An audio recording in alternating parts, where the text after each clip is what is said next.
Pedang ini naga puspa. Selamatkan dia. Jangan sampai jatuh ke tangan pendekar berwatak jahat.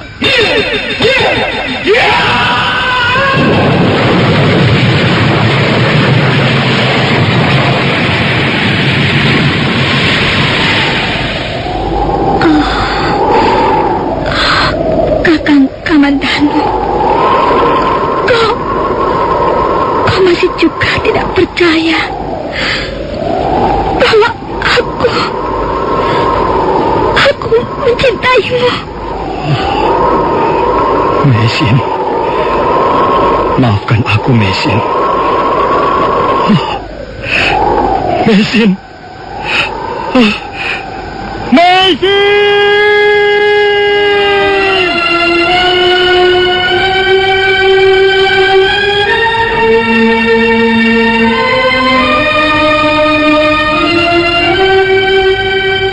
Tutur Tinula.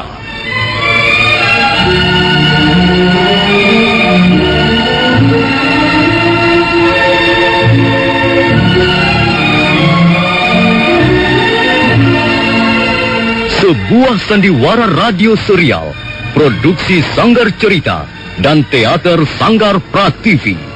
Sebuah kisah dengan latar belakang sejarah runtuhnya Singasari dan berdirinya Kerajaan Majapahit.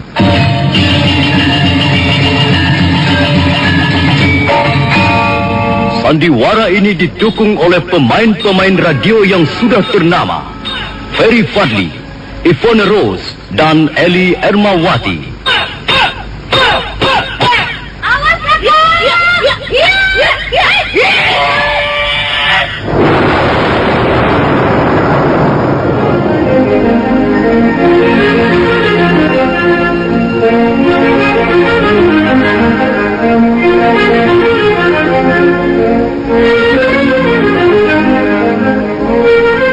Cerita ini ditulis dan disusun oleh S. Tijab, hiasan musik dan sutradara C. Ispriyonoka. Kali ini mengetengahkan episode ke-6 dengan judul Cahaya Fajar Menembus Hutan Tarik.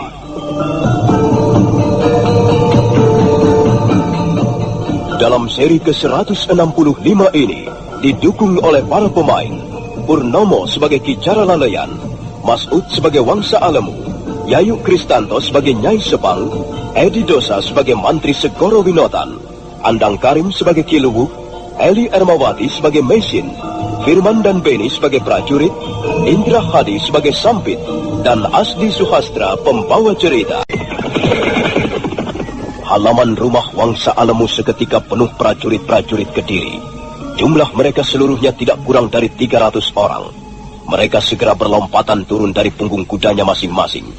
Kijara Laleyan berbicara sebentar dengan Mantri Segara Winotan yang masih duduk di atas kudanya, sebelum kemudian dia melangkah menuju pintu rumah Wangsa Alemu.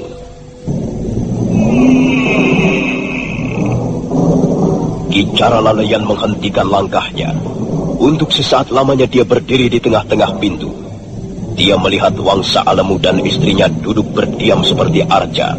Mereka berdua sepertinya sedang kebingungan, tidak tahu apa yang hendak dilakukan.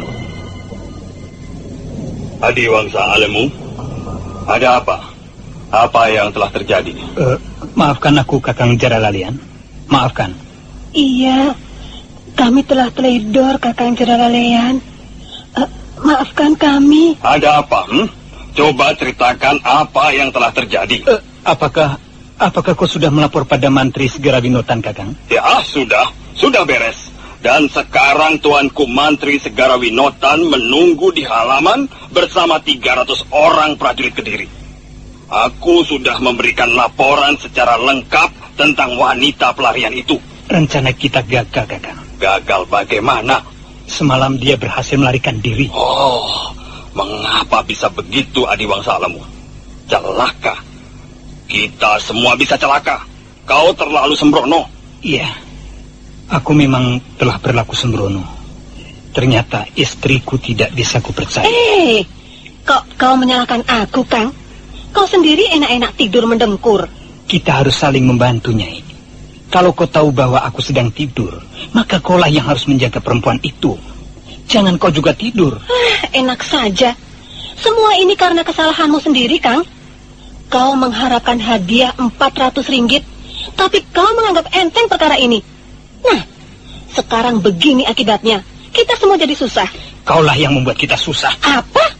Aku membuat susah? Kang, jangan mau menang sendiri, Kakang Alemu. Siapa yang membawa perempuan itu ke rumah ini? Selama ini kita hidup tenang. Kita tidak mempunyai persoalan apa-apa. Tapi tiba-tiba kau membawa perempuan itu kemari. Dan tiba-tiba kalian berdua mempunyai gagasan untuk menyerahkan perempuan itu pada pemerintah Kediri karena tergiur hadiah 400 ringgit.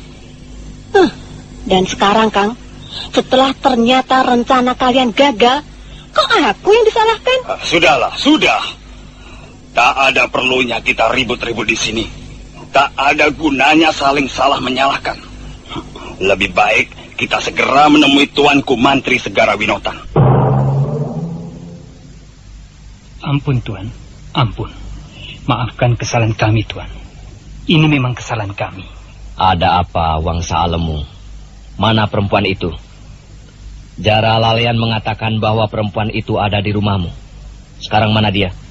Cepat bawa keluar. Ampun, Tuanku Mantri. Semua ini karena ketelidoran kami. Terutama sekali karena kelalaian istri hamba, Tuanku Mantri. Tidak, Tuanku Mantri. Bukan hanya karena kelalaian hamba, Tuan. Dia juga bersalah. Dia menganggap remeh perempuan itu. Ada apa ini? Jara Lalean, apa yang telah terjadi? Aku datang ke rumah ini bukan untuk melihat orang bertengkar. Begini, Tuanku Mantri Segara Winotan. Tapi sebelumnya kami mohon ampun, Tuan. Ternyata kami telah kebobolan, Tuan. Perempuan buron itu semalam berhasil melarikan diri. Kurang ajar. Kalian berani sekali mempermainkan aku. Jara Lalean. Iya, Tuan. Aku tidak mau tahu. Aku jauh-jauh datang kemari membawa 300 orang prajurit Kediri karena laporan yang kau sampaikan padaku semalam. Kau mengatakan bahwa perempuan pelarian itu berada di rumah Wangsa Alemu. Ia memang berada di rumah Adi Wangsa Alemu, Tuan. Tapi karena kelalaian Adi Wangsa Alemu dan istrinya, perempuan pelarian itu berhasil meloloskan diri. Aku tidak mau tahu soal itu. Pokoknya kalian bertiga yang harus bertanggung jawab. Kalau sampai perempuan pelarian itu tidak bisa kami tangkap, kalian bertiga akan kujebloskan ke dalam penjara. Kalian akan kutuduh sebagai warga desa yang tidak bertanggung jawab dan telah mempermainkan pemerintah Kediri. Hai, prajurit semuanya. Sekarang kita bergerak menyebar. Kukira perempuan itu belum pergi terlalu jauh. Tutup semua desa Toyorungun ini.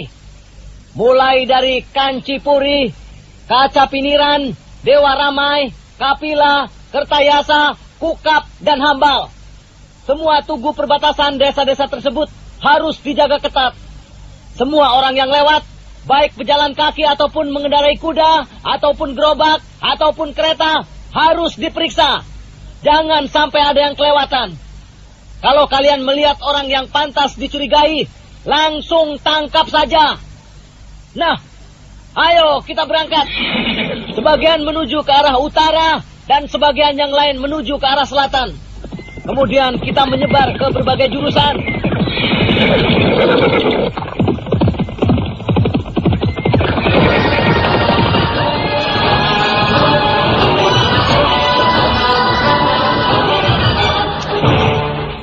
Nah, sekarang bagaimana Adi Wangsa Alemu? Rupanya kita memang tidak cocok untuk bekerja sama dalam segala bidang. Aku merasa dikhianati. Maafkan aku, Kakang Jara Lalean. Aku pun tidak ingin dipenjarakan. Aku harus mencari sebabnya. Rasanya tidak masuk akal kalau sampai wanita pelarian itu bisa meloloskan diri. Nah, itulah yang terpenting. Kau harus bisa menemukan sebab-sebab itu. Mungkin ada salah seorang di antara pembantumu yang berkhianat. Baiklah, Kakang. aku akan menyelidiki. Kita sudah meninggalkan batas desa Kacapiniran. Sekarang kita sudah memasuki wilayah desa Dewa Ramai. Mengapa kita berhenti, Ki Luwuk? Kau tidak ingin istirahat barang sejenak? Kuberi kau kesempatan untuk membuka bekal makananmu. Saya belum lapar, Ki Luwuk. Tapi kalau Ki Luwuk mau istirahat barang sebentar, ya silakan. Saya menunggu di sini saja.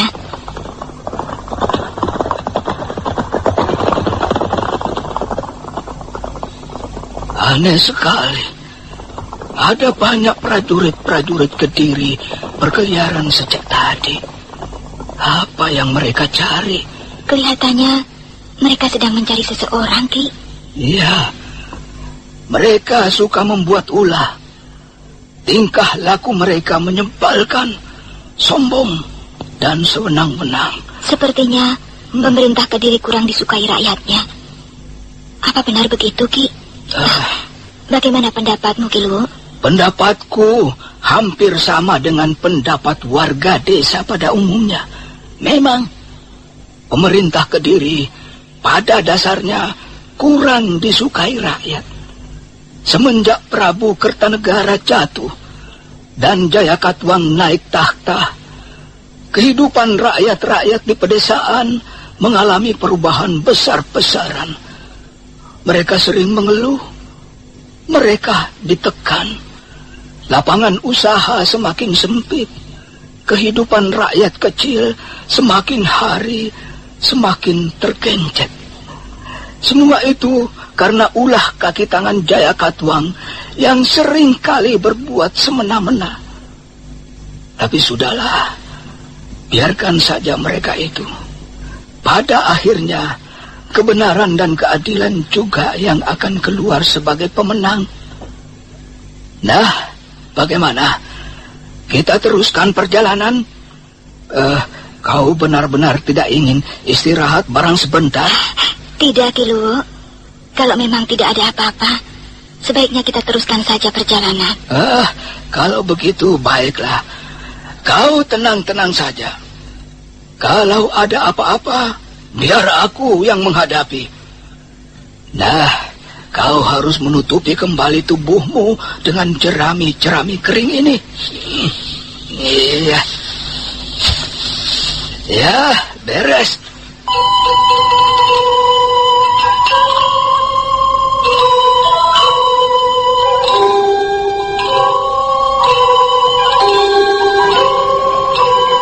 Ki Luwuk kembali duduk berguncang-guncang di atas gerobak kudanya. Gerobak kuda itu berjalan di atas jalanan berbatu yang membelah desa Dewa Ramai menjadi dua bagian. Sekali waktu masih nampak 2 atau 3 orang prajurit berkuda melintasi mereka. Ketika sampai di sebuah tikungan, Aki Luwuk menarik tali kekang kudanya, dan gerobak yang penuh muatan bata merah itu pun belok ke arah kiri. Rupanya Aki Luwuk mengambil jalan memintas yang dirasa lebih aman. Sebentar kemudian, gerobak kuda yang mereka tumpangi sudah meninggalkan daerah pemukiman penduduk. Sawah dan tegalan yang luas terbentang di kanan kiri mereka. Mendadak Aki Luwuk menarik tali kekang kudanya.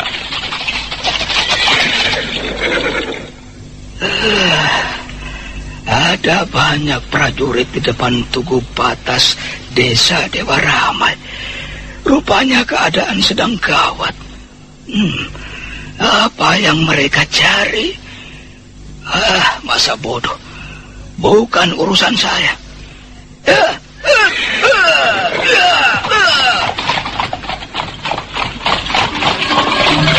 Hei! Berhenti! Berhenti!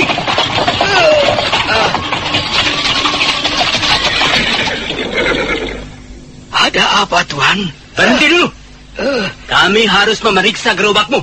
Ayo, kau turun dulu. Semua yang melewati perbatasan desa ini harus diperiksa. Ini perintah langsung dari Tuanku Mantri Segara Winotan. Baik, Tuan, baik. Apa yang kau bawa di dalam gerobakmu itu, ha? Bata merah, Tuan. Mau kau bawa kemana bata merah itu?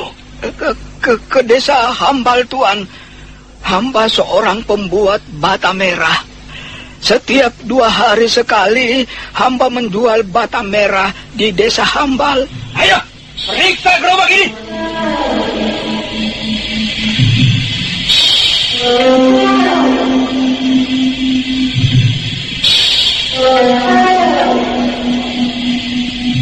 Dua orang prajurit segera melompat untuk melaksanakan perintah prajurit yang agaknya menjadi pimpinan rombongan. Mereka segera membuka tutup gerobak dan melihat ke dalam. Tak lama kemudian mereka pun kembali menutup gerobak itu dan melaporkan apa yang dilihatnya pada pimpinan rombongan.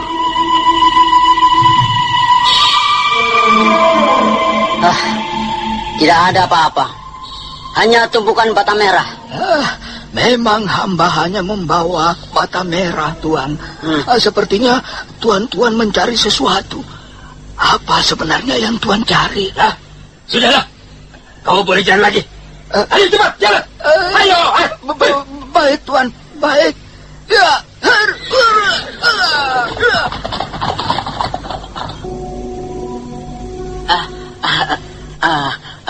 Tuan memanggil hamba? Ya, duduk, Sampit. Iya, Tuan. Kau adalah seorang abdiku yang paling setia dan paling bisa kupercaya. Iya, betul, Tuan. Sudah berapa lama kau bekerja padaku? Sudah cukup lama juga, Tuan. Mungkin sudah lebih dari 5 tahun. Ya, selama ini kau memang tidak pernah mengecewakan aku. Kau selalu bekerja dengan baik. Kau selalu memperlihatkan kesetiaanmu. Iya, Tuan. Karena itulah, aku semakin percaya padamu. Karena itulah upahmu semakin lama semakin tinggi. Sekarang ini, tiap bulan kau menerima 35 kepeng dariku. Iya kan? Iya, Tuan. Tapi sekarang kau telah membuatku sangat kecewa. Kau telah mengkhianati aku. Kau telah menyalahgunakan kepercayaanku. Hamba tidak mengerti apa yang Tuan maksudkan. Sampai. Iya, Tuan. Kau harus berkata dengan jujur. Kalau sampai kau berani berdusta, nasibmu akan celaka. Kau pergi kemana semalam? Hamba pergi kemana semalam? Awas, kalau kau berani membohongi aku. Ada seorang tetangga mengenalimu semalam. Ketika kau keluar dari rumah ini membawa seorang perempuan. Kau melewati jalan belakang. Apa benar begitu? Katakan yang sebenarnya, Sampit. Iya. Jangan pelintat-pelintut. Katakan bahwa kaulah yang membawa Misin keluar dari rumah ini. Kaulah yang membantu dia melarikan diri.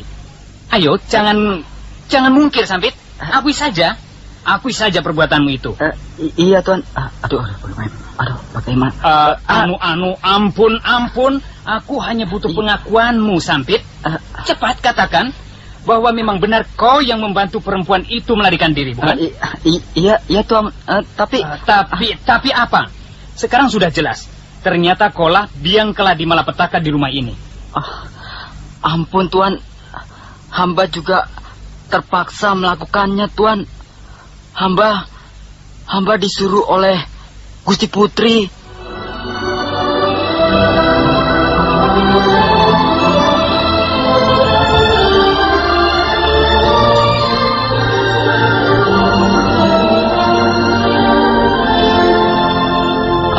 Kau gila, Nyi. Kau sinting. Aku kasihan melihatnya, Kang. Aku kasihan melihat penderitaan Nona Mesin itu. Aku tidak sampai hati melihat dia akhirnya ditangkap oleh prajurit-prajurit Kediri, Kang. Kasihan. Dan sekarang, kalau kita mengalami satu bencana, apakah ada yang merasa kasihan? Yang jelas, akibat dari perbuatanmu itu, kita semua akan celaka. Kau dengar sendiri, bukan? Tuanku Mantri Segarawinotan sudah mengatakan bahwa kita semua akan masuk penjara kalau sampai perempuan buronan itu tidak berhasil ditangkap. Kau senang masuk penjara? Kau mau masuk penjara? Tidak, Kang. Aku tidak mau dipenjarakan. Aku juga tidak pernah berpikir sampai ke situ, Kang. Aku hanya kasihan saja melihat Nona Mesin. Dan aku ingin menolongnya. Tolong? Sapi gemuk yang tolong. Kau bukannya membantu aku, tapi malah berusaha mencelakakan aku. Istri macam apa kau ini? Duit saja maunya yang banyak, pakaian maunya yang bagus, tapi di tengah jalan kau menjegal suamimu sendiri. Wangsa Alemu marah sekali, apalagi setelah dia tahu bahwa istrinya lah yang mendalangi kaburnya Maisin dari rumahnya. Laki-laki bertubuh gemuk pendek itu membanting pintu, kemudian melangkah dengan kesal ke arah kandang kuda. Sambil bersungut-sungut, dia segera melompat ke punggung kudanya, dan selanjutnya dia mengaburkan binatang itu sekencang-kencangnya menuju ke rumah Cara Laleyan.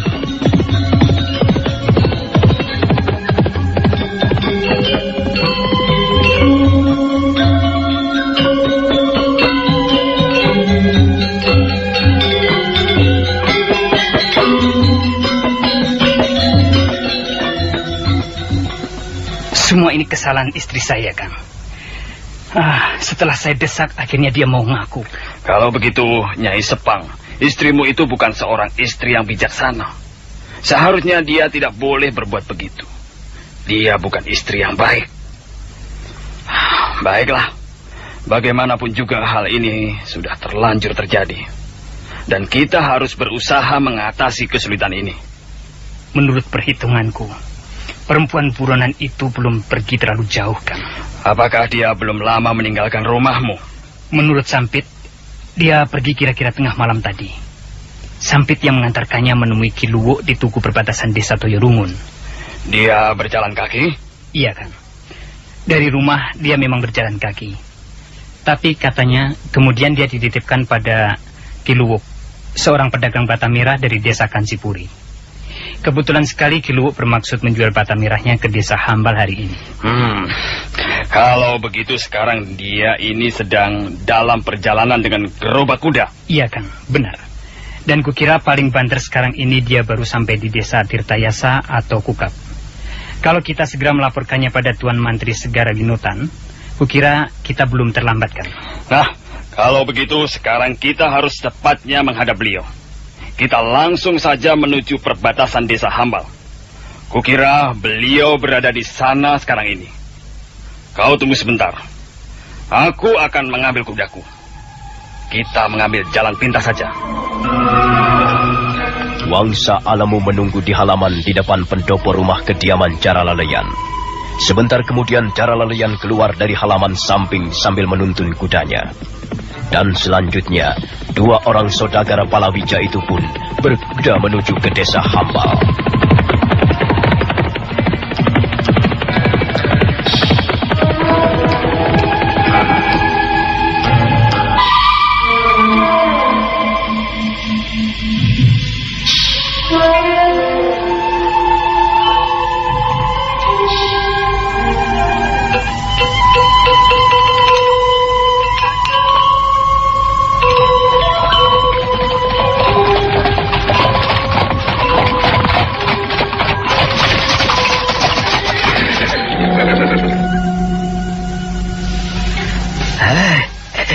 Bangun sebentar.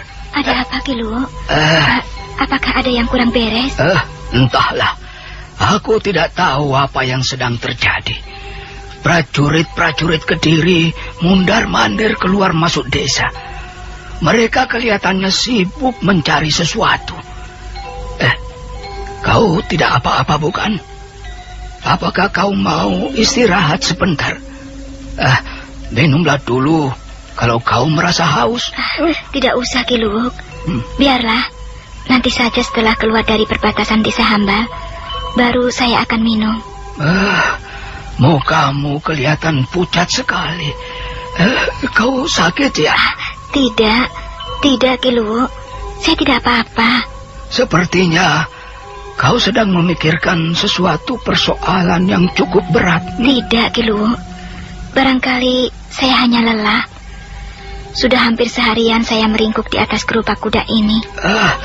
Kalau kau mau pindah ke depan, silahkan saja.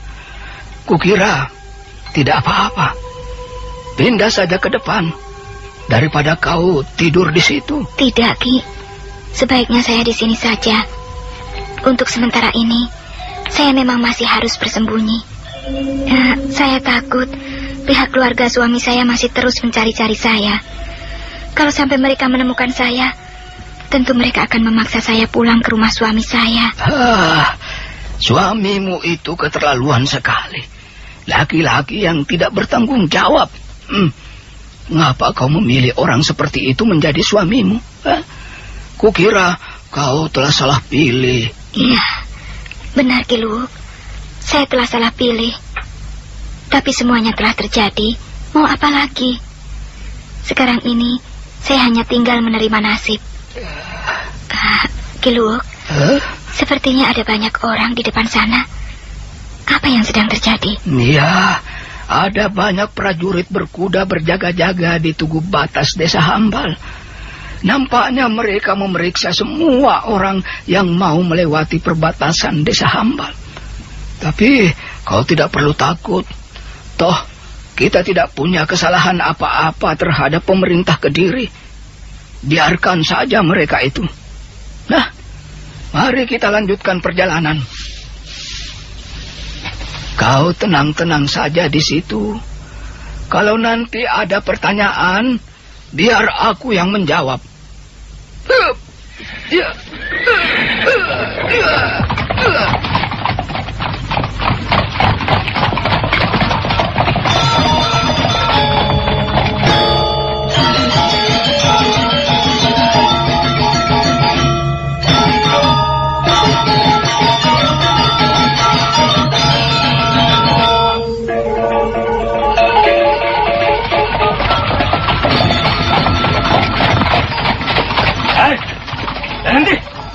Berhenti! Ayo, minggir! Minggir ke sebelah sini!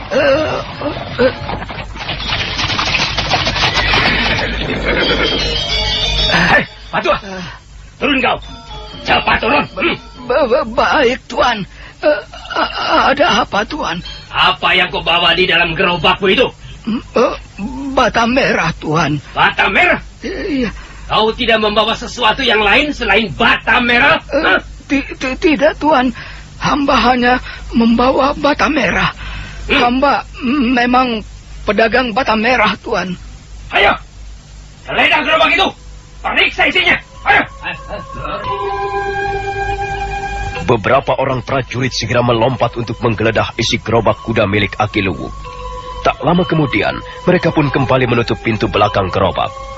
Dan segera melaporkan apa yang telah mereka lihat di dalam gerobak kepada pimpinan rombongan. Tidak ada apa-apa, hanya batu bata merah. Kemana tujuan perjalananmu, Pak Tua? Hei, Pak Tua, dengar. Tuanku Mantri Segoro Winotan bertanya padamu. Ayo jawab cepat. Beliau ingin tahu kemana tujuan perjalananmu. Hamba mau ke desa Hambal, Tuan. Hamba seorang pedagang batu bata merah dari desa Kancipuri. Hamba sudah biasa 2 hari sekali pergi menjual bata merah ke desa Hambal, Tuan. Prajurit. Ya, Tuan. Sudahlah. Biarkan orang tua itu lewat. Baik, Tuan. Hei, Pak Tua. Ayo jalan. Ayo. Ya, jadi hamba sudah selesai diperiksa, Tuan. Ayo cepat jalan. Tuanku Mantri Segoro Winotan memerintahkan agar kau segera meneruskan perjalananmu. Ayo. Baik, Tuan. Terima kasih.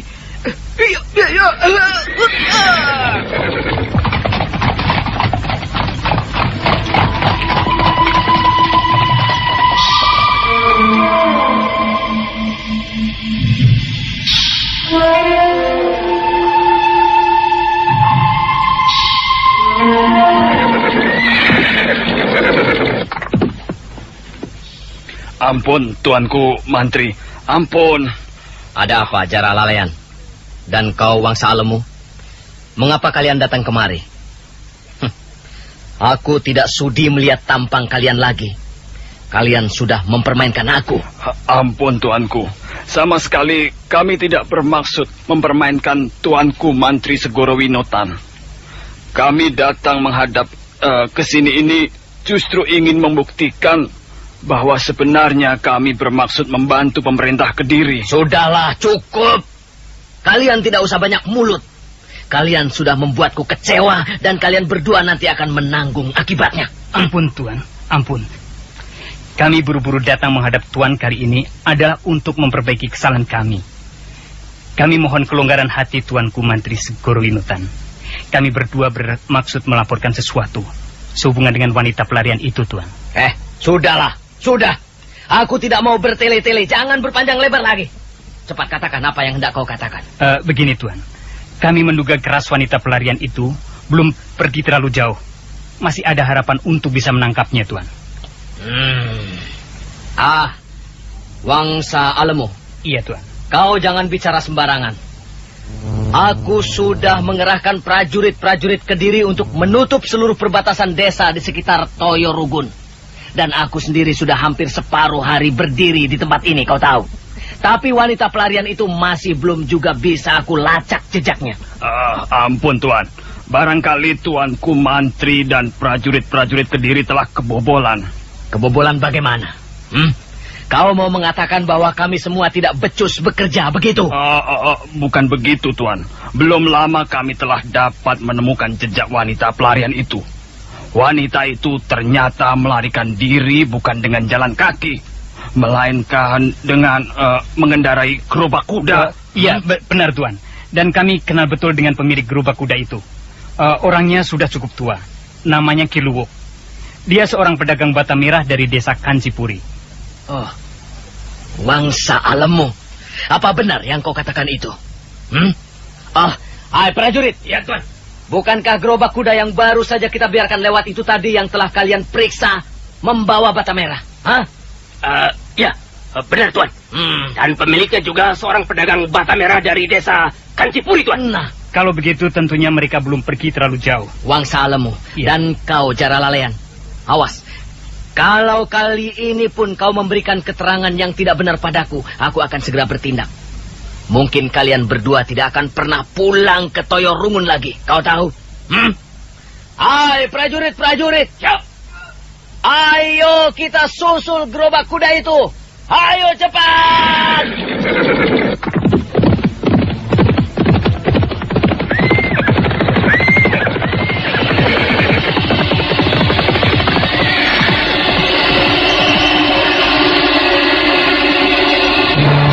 Senja telah semakin turun, cahaya matahari semakin lemah, dan sinarnya membias ke angkasa, menimbulkan pantulan-pantulan berwarna merah di balik awan.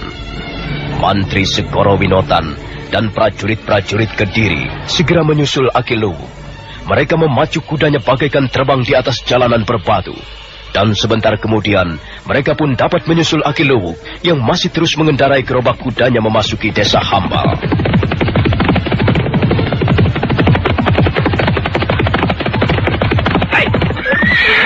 Dulu, Pak Tuan. Ayo turun kau. Ada apa lagi, Tuan? Ada apa lagi? Alah, jangan banyak tanya. Cepat kau turun dari atas gerobakmu itu.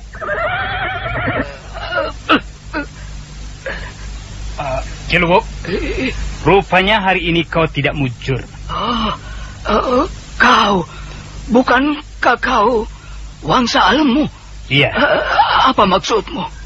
Kukatakan bahwa hari ini nasibmu sedang tidak mujur. Hal itu karena kau rupanya suka mencampuri urusan orang lain. Mestinya kau cukup membuat batu merah saja dan menjadi seorang pedagang yang baik. Apa maksudmu, Wangsa Alemu? Aku sama sekali tidak mengerti. Dilo, lihat baik-baik. Yang sedang duduk di atas kuda berwarna hitam coklat itu. Tahukah kau siapa beliau? Beliau adalah Tuanku Mantri Segoro Winotan. Beliau adalah penguasa perwakilan pemerintah Kediri di kota Singasari dan sekitarnya. Dan sekarang kau ini punya urusan dengan beliau. Kau akan langsung berhadapan dengan kekuasaan beliau. Apa maksud kalian? Prajurit, cepat geledah isi gerobak kuda itu. Kalau perlu, tumpahkan isi gerobak itu ke jalanan. Baik, Tuan. Ayo. Beberapa orang prajurit segera melompat dan membuka tutup gerobak. Mereka kemudian membongkar isi gerobak. Mereka membuang batu bata merah ke jalanan. Aki Luwuk tak bisa berbuat apa-apa. 2 orang prajurit berjaga-jaga di dekatnya. Nah, ini dia. Ini dia Tuan orangnya, ini dia. Iya, itu dia orangnya Tuan. Ya. Dia itulah yang bernama Meisin. Dia wanita pelarian itu.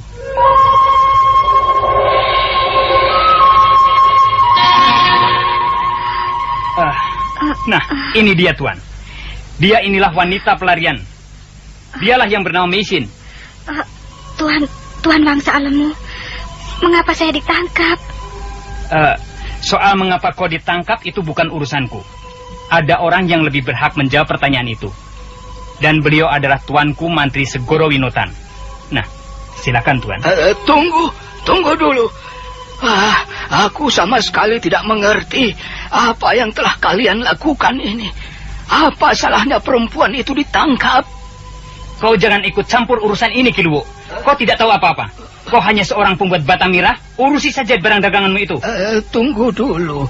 Kukira telah terjadi kesalahpahaman. Perempuan itu tidak mempunyai salah apa-apa. Dia sama sekali tidak punya urusan dengan pemerintah Kediri.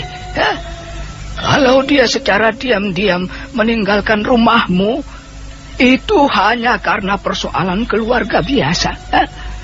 Dia mempunyai suami yang kelewat kejam. Dia dikejar-kejar oleh suaminya itu. Dan dia bermaksud pergi mengungsi ke rumah sanak kerabatnya di Hambal. Tutup mulutmu! Cukup, Wangsa Alemu. Cukup. Kalian semuanya minggir. Aku yang akan langsung menangani perempuan ini. Apa benar kau bernama Meisin? Ayo, jawab saja dengan jujur. Kau tidak mungkin membohongi kami. Beberapa bulan yang lalu gambarmu sudah dipajang di mana-mana. Pemerintah Kediri sudah menyebarluaskan ciri-ciri yang kau miliki. Setelah beberapa bulan lamanya kau hidup sebagai seorang pelarian. Selama ini kau berhasil bersembunyi dan mengelabui kami. Bagaimana? Benar bukan apa yang kukatakan ini? Iya, benar Tuan. Saya memang bernama Meisin. Telah beberapa bulan lamanya saya hidup sebagai pelarian di negeri ini. Bahkan di dalam pelarian itu, saya telah kehilangan suami saya. Bagus, bagus sekali. Kalau begitu memang keadaanmu cocok sekali dengan keterangan yang selama ini berhasil kami himpun. Nah, sekarang bagaimana sikapmu? Kukira satu-satunya jalan yang terbaik adalah menyerah. Sebab tidak ada gunanya kau melawan. Memang Tuan, memang tidak ada gunanya saya melawan. Saya hanya seorang diri, sedangkan Tuan membawa sekian banyak prajurit. Namun begitu, saya telah terlanjur janji dalam hati. Sejak semula, saya dan suami saya bertekad tidak akan menyerah, karena kami memang tidak bersalah. Dan janji itu pun sampai sekarang akan tetap saya tepati. Kau tidak perlu bersikap seperti itu. Ingat, kau seorang wanita. Apalagi kau sekarang sedang hamil. Kami tidak ingin berlaku kasar padamu. Kami ingin menghargaimu sebagaimana layaknya seorang wanita. Kukira sebaiknya kau menyerahkan diri secara baik-baik. Soal bersalah atau tidak, hal itu akan bisa kau buktikan di dalam pengadilan nanti. Tidak, Tuan. Kalau pada akhirnya saya hanya akan menyerah, saya dapat melakukannya sejak dulu bersama suami saya.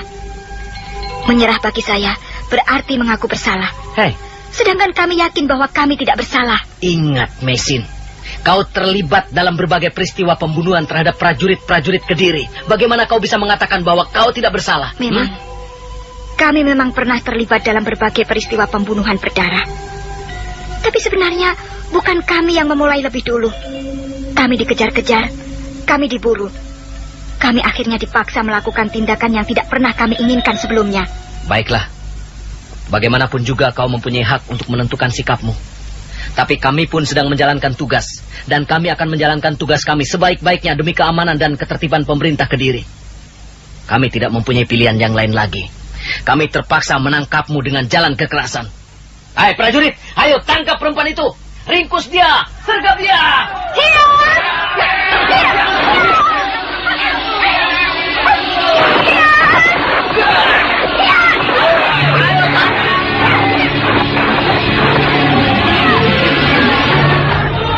Mesin terus berusaha memberikan perlawanan dengan segenap kemampuannya, sambil melindungi perutnya yang kelihatan